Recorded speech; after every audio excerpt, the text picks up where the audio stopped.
Baik, Assalamualaikum warahmatullahi wabarakatuh. Perkenalkan, nama saya Wadatifah Mustalifah, NIM 22650075 dari kelas C. Di sini saya ingin menjelaskan mengenai 3 jurnal tahun 2020 sampai 2023 yang berhubungan dengan metode blind search dan heuristic search. Masuk pada jurnal pertama, yaitu judul jurnalnya mengenai penerapan algoritma A*STAR sebagai sistem pencarian root pada NPC game Labyrinth. Kedua yaitu volume dan nomor vol.10 nomor 1 Februari 2023. Terus ketiga nama jurnal Proceeding of Engineering. Keempat yaitu abstrak.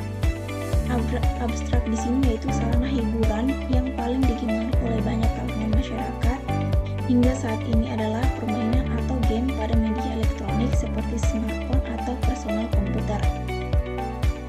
Untuk menciptakan game yang menarik untuk dimainkan, game perlu dibuat serealistis mungkin dengan mengimplementasikan sistem artificial intelligence atau AI atau kecerdasan buatan pada NPC sebagai sistem perilaku di navigasi dalam game. Salah satu sistem yang umum diketahui adalah Perfinding algorithm. Kemudian masuk pada pendahuluan. Permainan video atau video game merupakan sarana hiburan dalam media elektronik seperti personal komputer ataupun smartphone yang dibuat semenarik mungkin demi memenuhi kepuasan para pemainnya. Video game umumnya menyediakan sistem penghargaan seperti skor paling banyak dalam satu waktu yang ditentukan dengan memenuhi persyaratan tertentu yang ada dalam permainan. Jenis yang dihadirkan pun beragam seperti arcade, race, adventure, dan lainnya. Salah satu genre yang terkenal yaitu Maze Labyrinth adalah tipe game yang mengharuskan pemain menemukan jalan keluar untuk memenangkan permainan atau pemain perlu mencapai poin tertentu untuk menyelesaikan game. Game ini dapat menentukan jalur tercepat yang dapat dilalui, walaupun dalam game tersebut terdapat rintangan berupa penghalang terhadap road yang ada. Algoritma A akan mencari jalur tercepat dari titik awal ke titik akhir yang ditentukan. Kemudian masuk pada nomor 6 yaitu metodologi. Metodologi di sini terbagi atas 3 yaitu studi pustaka, pemodelan sistem, dan implementasi. Studi pustaka yaitu pengumpulan dan pemahaman literatur, beberapa buku referensi, artikel, jurnal ilmiah, dan sumber lain. Kedua, pemodelan sistem. Pemodelan sistem berdasarkan studi pustaka dibuat perencanaan aplikasi yang sesuai dengan kondisi yang diinginkan. Ketiga, implementasi perangkat, membangun produk yang akan dibuat dan meneliti bagian hasil yang didapatkan. Ketujuh adalah hasil dan pembahasan. Pada pengujian alfa, ini akan berfokus pada fungsionalitas aplikasi yang akan dibuat menggunakan teknik pengujian black box. Teknik pengujian ini dilakukan terhadap aplikasi untuk memastikan bahwa aplikasi dapat berjalan sesuai dengan kebutuhan dan tujuan yang diharapkan. Kita dapat lihat dari tabel di layar seperti ini. Kemudian, berdasarkan hasil pengujian alfa yang telah ditentukan berdasarkan tabel di atas, dapat dihitung akurasi keberhasilan pengujian black box dengan persamaan 3 seperti berikut. Hasil pengujian sama dengan jumlah pengujian hasil per total pengujian kali 100%, sama dengan 10 kali 10 kali 100. Kemudian hasilnya adalah 100. Jadi kesimpulannya adalah setelah dilakukan pengujian berupa perhitungan algoritma A dan pengujian beta berupa kuesioner kepada masyarakat umum dan demo game yang telah dibuat, maka dapat diambil kesimpulan yaitu 1. Berdasarkan hasil perbandingan perhitungan manual dan program implementasi algoritma A dan NPC, Maze Game sudah sesuai sehingga dapat disimpulkan bahwa penerapan algoritma A untuk NPC dalam mencari jalur tercepat menemukan player pada Maze Game berhasil dilakukan. Kedua yaitu dari hasil kuesioner dengan nilai validitas 0,54 yang berarti valid dan rabi reliabel dengan nilai reliabilitas 0,77 terhadap pertanyaan nomor 5. Kemudian masuk pada jurnal kedua, yaitu mengenai penentuan jalur terpendek dengan metode heuristik menggunakan algoritma sarang semut. Kemudian volume dan nomor, yaitu volume 11 nomor 1 Mei 2020. Nama jurnal yaitu eksponensial. Keempat yaitu abstrak. Abstrak di sini yaitu algoritma koloni diadopsi dari perilaku koloni semut yang dikenal dengan sistem semut. Koloni semut secara alami mampu menentukan rute terpendek dalam perjalanan dari sarang ke tempat sumber makanan. Koloni semut dapat menentukan rute terpendek antara sarang dan sumber makanannya berdasarkan lintasan jejak kaki yang telah dilaluinya. Kepadatan jejak kaki semut pada jalur selalu update karena adanya penguapan jejak kaki dan penentuan jalur semut menggunakan perhitungan probabilitas.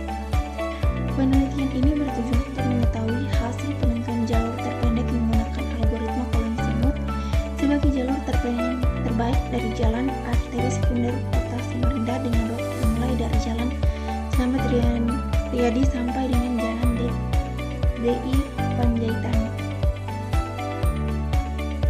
Masuk pada pendahuluan. Dalam pencarian jalur terpendek terdapat dua metode, yaitu metode konvensional dan metode heuristik.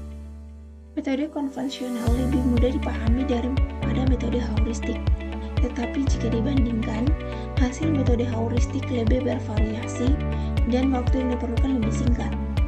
Metode heuristik terdapat dari berbagai macam metode, salah satunya adalah algoritma sarang semut. Sarang semut diambil dari perilaku koloni semut dalam menentukan jalur terpendek antara sarang dengan sumber makanan. Kemudian pada penelitian ini, penulis menggunakan jalur atau jalan kota Samarinda yang memiliki peran dalam proses distribusi barang atau jasa, seperti perusahaan ekspedisi pos, barang kebutuhan pokok, dan lainnya yang ingin mengantarkan barang-barang tersebut ke daerah pedalaman atau wilayah lain yang melalui kota Samarinda. Kota Samarinda memiliki banyak jalur atau jalan yang menghubungkan banyak wilayah, maka akan sangat penting untuk mengetahui jalur atau jalan yang dilalui agar 2012 dengan penemuan jalur terpendek dengan algoritma Ankoloni dan penelitian oleh Bambang Y. Agus SA dan Siswanto BW pada proses pencarian jalur terpendek jalan protokol di kota Yogyakarta. Kemudian masuk pada metodologi. Metodologi di sini terbagi atas dua, yaitu metodologi konvensional dan metodologi heuristik. Metode konvensional adalah metode yang menggunakan perhitungan matematika ekstra atau biasa. Ada beberapa metode konvensional yang biasa digunakan untuk melakukan pencarian jalur terpendek, diantaranya yaitu algoritma Dijkstra, algoritma Floyd-Warshall, dan algoritma Bellman-Ford. Kedua yaitu metode heuristik. Metode heuristik adalah suatu metode yang menggunakan sistem pendekatan dengan melakukan pencarian dan optimasi. Ada beberapa algoritma pada metode heuristik yang biasa digunakan dalam perusahaan optimasi, diantaranya yaitu algoritma genetika, Ankoloni, Logistic Fuzzy, jaringan saraf tiruan, tabu search, simulated annealing, dan lain-lain. Masuk dari hasil dan pembahasan, stratifikasi deskriptif. Graf berarah jalan kota Samarinda dari titik 1 menuju titik 10 sebagai berikut. Bisa dilihat pada layar, yaitu graf berarah jalan kota Samarinda berdasarkan gambar 1. Setiap arah merupakan kemungkinan jalur yang dilewati oleh pengguna jalan dari titik awal menuju titik tujuan. Setiap persimpangan diberi simbol titik dan angka untuk mempermudah dalam penyebutan setiap persimpangan jalan kota Samarinda. Daftar simbol titik setiap persimpangan jalan yang digunakan pada penelitian ini disajikan pada tabel sebagai berikut. Ya, bisa dilihat dari samping tabel bagian kanan. Ini adalah algoritma sarang. Kemudian bisa dilihat pula pada tabel di atas. Ini adalah penelitian yang disajikan pada tabel persimpangan kota Samarinda. Jadi kesimpulannya adalah berdasarkan hasil analisis dan pembahasan, maka diperoleh beberapa kesimpulan sebagai berikut. Penelitian ini menggunakan nilai alfa 0 sampai 3, beta sama dengan 1 sampai 12 dan pi sama dengan 0, sampai 0,95. Berdasarkan hasil pencarian jalur terpendek, jarak jalan Kota Samarinda dimulai dari Jalan Slamet Riyadi sampai Jalan di Panjaitan. Terdapat 27 jalan utama yang 15 jalur yang digunakan pada penelitian ini, yang mana jalur terpanjang terdapat pada titik 5 sampai 9 dengan panjang jalur tergeser 5 sampai nilai 0,066 km.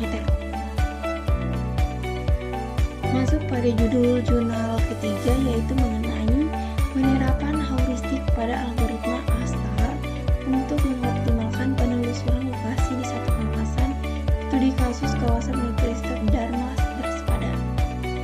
Kedua adalah volume dan nomor, 3 nama jurnal, 4 yaitu abstrak. Abstrak pada jurnal ini yaitu penelusuran searching lokasi di suatu kawasan sangat penting untuk mempercepat penemuan jalan menuju ke lokasi tertentu. Dalam konteks penelitian ini, lokasi terbatas di satu kawasan atau lingkungan yang terbatas. Secara umum, sebenarnya sudah tersedia aplikasi map semacam Google Map yang dapat digunakan untuk menelusuri jalan dari satu titik lokasi ke lokasi lain. Tetapi aplikasi Google Map atau semacamnya digunakan untuk lingkup yang sangat luas dan seringkali kurang detail untuk daerah-daerah, gedung, dan ruang tertentu di suatu lingkungan atau kawasan tadi. Dari hasil kajian diperoleh rumusan heuristik yang dapat meningkatkan kinerja sebesar 23%. Kinerja dihitung dengan membandingkan hasil pemanfaatan heuristik dengan tanpa memanfaatkan heuristik. Pada penelitian ini juga dibangun aplikasi yang bersifat user friendly menggunakan unit 3D berupa animasi dan simulasi. Perjalanan dari titik awal di kawasan kampus menuju titik tujuan. Masuk pada pendahuluan, mengutip Haryanto 2022, artificial intelligence dapat digunakan untuk membantu pencarian solusi masalah atau kasus pencarian penelusuran. Jalur dari titik masuk start ke titik keluar goal, yaitu menggunakan metode pencarian ruang pada space searching. Kemudian pada metode pencarian heuristik, saat proses penelusuran terjadi selain dengan mekanisme seperti pada Bing search, juga mempertimbangkan menggunakan informasi khusus yang diharapkan dapat mempercepat penemuan solusi yang optimal. Contoh metode ini adalah hill climbing, best first, algoritma, dan sebagainya. Kemudian pada sistem heuristik, metode space search ada dua, yaitu informasi khusus yang biasa digunakan. Yang pertama biasa disebut dengan fungsi KN, yaitu nilai path yang sudah dilalui. Nilai ini sifatnya lebih pasti karena masa lalu atau sudah terjadi. Yang kedua adalah nilai HN, yaitu nilai prediksi, yaitu estimasi dan node saat ini berada nilai path yang diperoleh untuk mencapai node tujuan. Algoritma space search yang hanya mempertimbangkan nilai GN disebut dengan Uniform Cost Search atau UCS. Algoritma yang hanya mempertimbangkan nilai HN disebut dengan A algoritma, dan algoritma yang mempertimbangkan nilai GN sekaligus HN disebut dengan A dibaca A-star algorithm. Kemudian masuk metodologi struktur tanpa. Pertama adalah struktur tahapan penelitian. Penelitian ini dilakukan menggunakan struktur dan tahap sebagai berikut. Yang pertama adalah analisis sistem perjalanan, kedua perancangan database, ketiga pembuatan skripsi, prop dan con, keempat pembuatan user interface, kelima adalah pengujian. Kemudian masuk pada metode perancangan sistem. Metode perancangan sistem menggunakan pemodelan UML atau Unified Modeling Language, terutama use case diagram dan activity diagram. Kedua diagram digunakan karena yang pertama use case dapat digunakan untuk merancang hubungan antara fungsional sistem dan user yang menggunakan fitur tersebut, sedangkan yang kedua activity digunakan untuk memperlihatkan detail proses setiap fitur yang disediakan. Ini adalah hasil dari pembahasan sistem heuristik yang dirancang dan dijelaskan melalui flowchart sebagai berikut. Bisa dilihat dari flowchart di atas.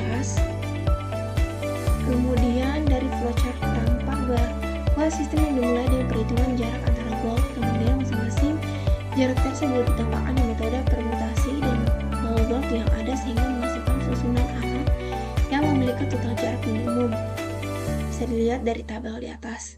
Keterangan gambar 10 yaitu G sama dengan cos titik NPC ke kotak sebelah dapat bergerak ke atas, ke kiri, ke kanan, dan ke bawah. A sama dengan perkiraan cos dari kotak sebelah ke titik tujuan dengan mengabaikan obstacle posisi nilai F. Kesimpulannya adalah algoritma Oscar yaitu algoritma dengan heuristik dapat diimplementasikan untuk mengoptimalkan hasil penelusuran jalur dari satu titik ke titik lain di suatu kawasan terhadap dalam hal ini lingkup kampus Universitas Dharma Persada. Hasil pengujian dan perhitungan peningkatan kinerja untuk kasus ini sebesar 23%. Peningkatan kinerja menggunakan heuristik diperoleh berdasarkan domain permasalahan. Pada penelitian ini, jika diterapkan ke domain permasalahan akan memiliki peluang besar juga terjadi peningkatan kinerja. Sekian penjelasan dari saya. Bila ada kesalahan